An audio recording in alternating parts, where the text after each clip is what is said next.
ನಮಸ್ಕಾರ ಎಲ್ಲರಿಗೂ. ಇಂದು ನವರಾತ್ರಿಯ 8ನೇ ದಿನ. ಶುದ್ಧತೆ, ಸಂಪೂರ್ಣತೆ ಮತ್ತು ವೈಭವದ ಪ್ರತಿರೂಪವಾದ ದೇವಿ ಮಹಾಗೌರಿ ಅವರ ಆರಾಧನೆ ಮಾಡಲಾಗುತ್ತೆ.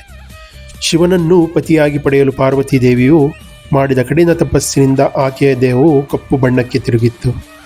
ನಂತರ ಶಿವನು ಆಕೆಗೆ ಗಂಗೆಯ ನೀರನ್ನು ನೀಡಿ ಶುದ್ಧೀಕರಿಸಿದಾಗ ಆಕೆ ಬಿಳಿ ಬಣ್ಣಕ್ಕೆ ತಿರುಗಿ ಮಹಾಗೌರಿ ಆದಳು ಎಂಬ ನಂಬಿಕೆ ಇದೆ. ಮಹಾಗೌರಿ ತನ್ನ ಭಕ್ತರ ಎಲ್ಲ ಆಸೆಗಳನ್ನು ಪೂರೈಸುವ ಶಕ್ತಿಯನ್ನು ಹೊಂದಿದ್ದಾಳೆ ಮತ್ತು ಜಾತಕದಲ್ಲಿ ರಾಹುವಿನಿಂದ ಉಂಟಾಗುವ ತೊಂದರೆಗಳನ್ನು ಸಹ ನಿವಾರಿಸ್ತಾಳೆ. ಮಹಾಗೌರಿಯನ್ನು ಸಾಮಾನ್ಯವಾಗಿ 4 ಕೈಗಳಿಂದ ಚಿತ್ರಿಸಲಾಗಿದೆ. ಆಕೆ ತನ್ನ ಕೈಗಳಲ್ಲಿ ತ್ರಿಶೂಲ, ಢಮರು, ಅಭಯಮುದ್ರ ಮತ್ತು ವರದ ಮುದ್ರೆ ಹಿಡಿದಿದ್ದಾಳೆ. ಅವಳು ಬಿಳಿ ಎತ್ತು ಅಥವಾ ಗೂಳಿಯ ಮೇಲೆ ಸವಾರಿ ಮಾಡ್ತಾಳೆ. ಸಾಮಾನ್ಯವಾಗಿ ಬಿಳಿ ಬಟ್ಟೆಗಳನ್ನು ಧರಿಸ್ತಾಳೆ. ಅದರಿಂದ ಅವಳನ್ನು ಶಾಂತಿ ದೇವತೆ ಅಂತಲೂ ಕರೀತಾರೆ.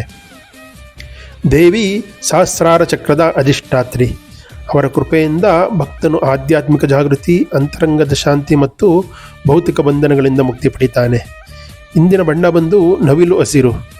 ಮಹಾಗೌರಿಗೆ ಪ್ರಿಯವಾದ ಈ ಬಣ್ಣವು ವೈಶಿಷ್ಟ್ಯತೆ, ವೈಯಕ್ತಿಕತೆ, ಕರುಣೆ ಮತ್ತು ತಾಜಾತನವನ್ನು ಸಂಕೇತಿಸುತ್ತೆ. ಇಂದಿನ ನೈವೇದ್ಯವಾಗಿ ದೇವಿಗೆ ತೆಂಗಿನಕಾಯಿಯನ್ನು ಅರ್ಪಿಸಲಾಗುತ್ತೆ. ಇದನ್ನು ಹೊರತುಪಡಿಸಿ ತಾಯಿಗೆ ಹಲವು ಕಾಳುಗಳನ್ನು ಕೂಡ ನೈವೇದ್ಯವಾಗಿ ನೀಡಬಹುದು.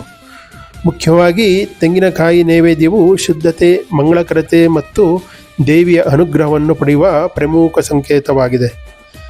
ಓಂ ದೇವಿ ಮಹಾಗೌರಿಯೇ ನಮಃ.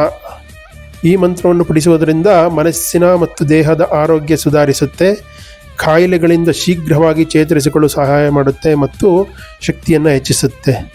ಮಹಾಗೌರಿ ದೇವಿಯ ಆಶೀರ್ವಾದದಿಂದ ನಮ್ಮ ಜೀವನದಲ್ಲಿ ಶಕ್ತಿ, ಶುದ್ಧತೆ ಮತ್ತು ಶಾಂತಿ ಬೆಳಗಿ ಅವರು ನೀಡುವ ಸಂತೋಷ, ಸಮೃದ್ಧಿ ಸದಾ ನಮ್ಮ ಹೃದಯಗಳಲ್ಲಿ ನೆಲೆಸಲಿ ಅಂತ ಹೇಳ್ತಾ ದೇವಿಯ ಆಶೀರ್ವಾದ ಎಲ್ಲರೂ ಮೇಲೂ ಇರಲಿ ಅಂತ ಕೇಳ್ಕೊತೀನಿ.